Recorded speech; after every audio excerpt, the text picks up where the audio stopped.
Allahumma sholli wa sallim wa barik ala sayyidina maulana Muhammadin wa ala alihi wa sahbihi asma'in. Nama ba'du. Saya hadir perjalanan terpanjang karena 1 tahun. Jadi saya dari rumah 2020 sampai sini 2021. Jadi ini perjalanan yang ekstra. Ini bentuk permintaan maaf saya karena kemarin saya datang tapi sudah selesai Gus. Hutang katanya sih. Ternyata Gus Azaim tidak legowo memaafkan, dia itu ngutang katanya karena saya kemarin datang tapi terlambat terus dibajak disuruh ngajar Ma'had Ali. Tak pikir itu sudah bayar, ternyata masih diutangkan. Nah ini sudah selesai berarti saya sudah jadi orang baik lah kira-kira gitu sudah. Jadi sudah bayar utang gitu. Saya mau cerita sebentar tentang khol.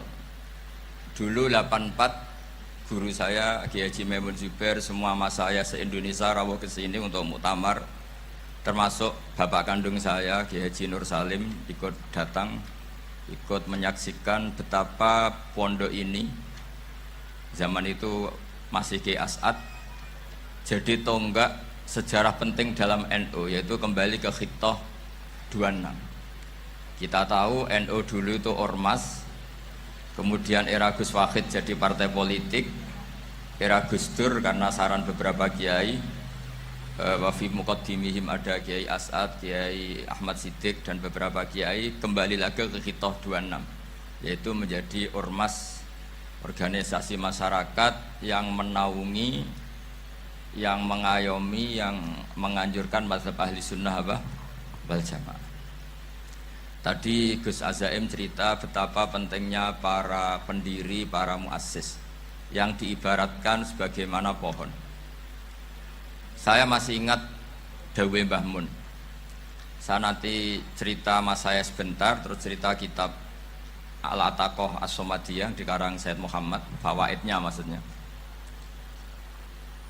Kalau Islam Arab, ini kata Mbah Mun, kalau Islam Arab itu contohnya kayak pohon kurma, jadi kuat. Dan wajah tasbihnya itu di daunnya tidak jatuh.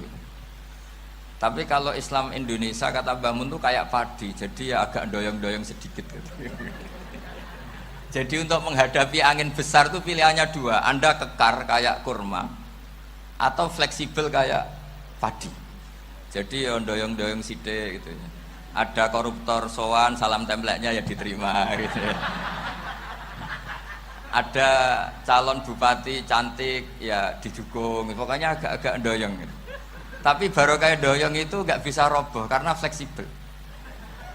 Jadi kazar in akhraja syatahu, jadi ada 2 tamsil. Karena memang menghadapi orang fasik, orang dolim ini kita sebagai ulama itu ya kebingungan. Ini mungkin Ki Afif bisa bahsul masail ini. Karena pertanyaannya gini, saya berkali-kali digojlok sama bapak saya. Berteman orang fasik hukumnya gimana? Pasti dijawab haram. Tapi kalau pertanyaannya dibalik, membina orang fasik hukumnya gimana? Baik. Dan bisa membina kalau berteman.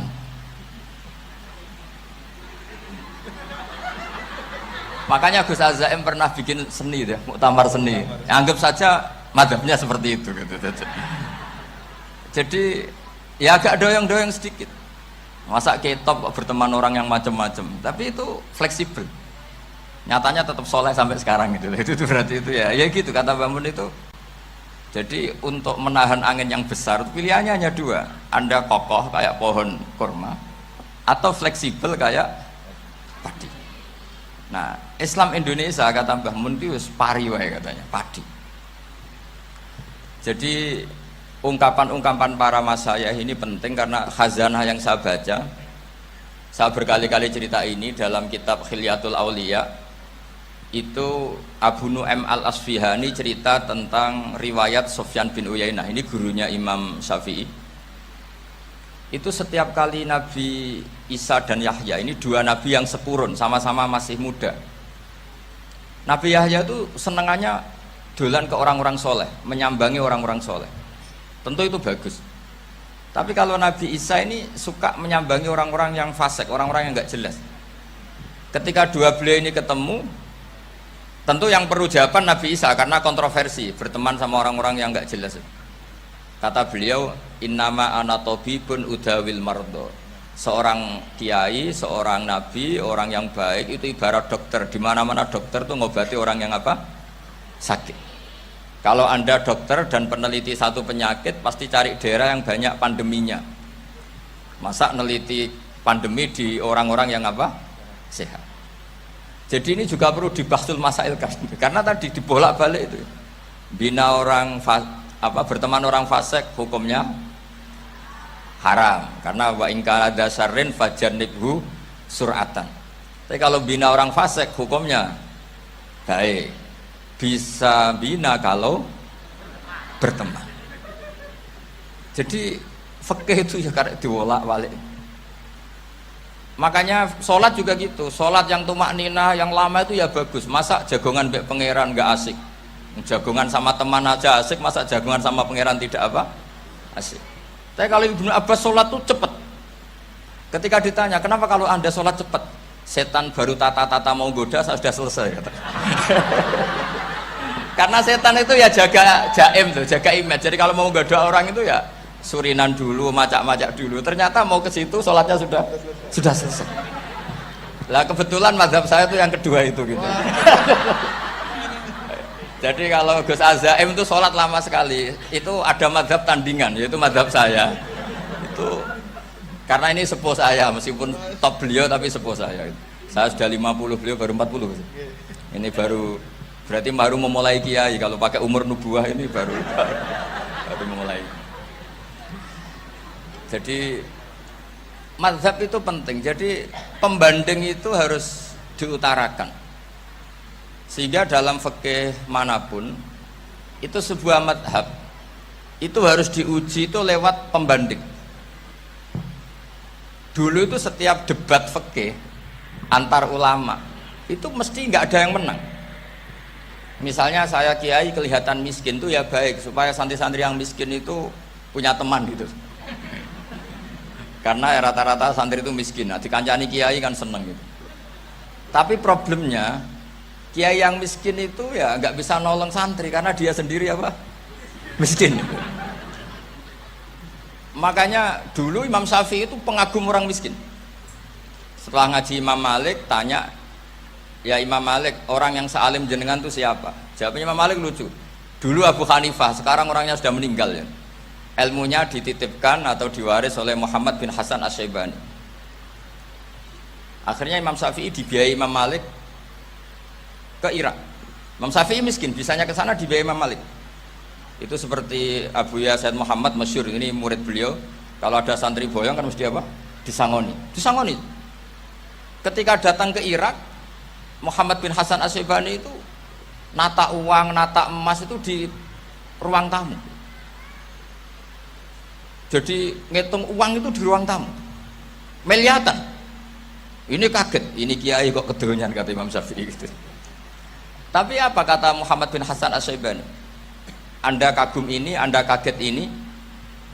Kalau kamu menyoal orang soleh kaya, ini tak kasihkan orang-orang fasik biar dipakai judi, dipakai selingkuh, dipakai maksiat. Jangan-jangan harta ini harus tetap di orang soleh. Kalau ke orang fasik bahaya.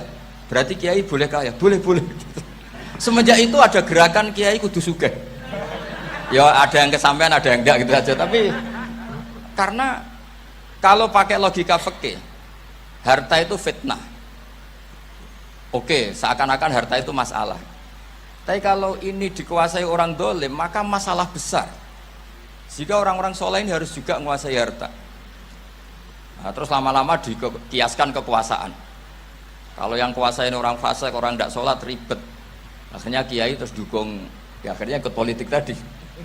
Nak menawa bupatinya kena diatur gitu. Diatur kon sholat, orang ngasih proposal, maksudnya diatur keng sholat maksud. Ini cerita-cerita apa logika fikih.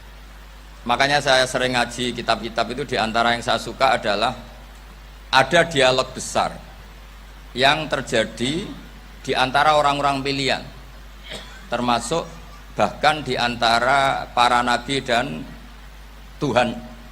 Jadi unik, Allah sendiri kadang mengajari kecerdasan para nabi itu ya lewat dialog. Masyhur itu, Nabi Ibrahim itu punya ruang khusus untuk sholat dan tidak boleh siapapun masuk situ. Tahu-tahu ada yang sudah di situ. Beliau membuka, kaget. Siapa memberi izin ke kamu yang punya rumah ini? Saya yang punya rumah dan saya tidak memberi izin kamu. Yang memberi izin saya itu yang punya saya, kamu dan rumah ini. Yaitu Allah Ta'ala katanya.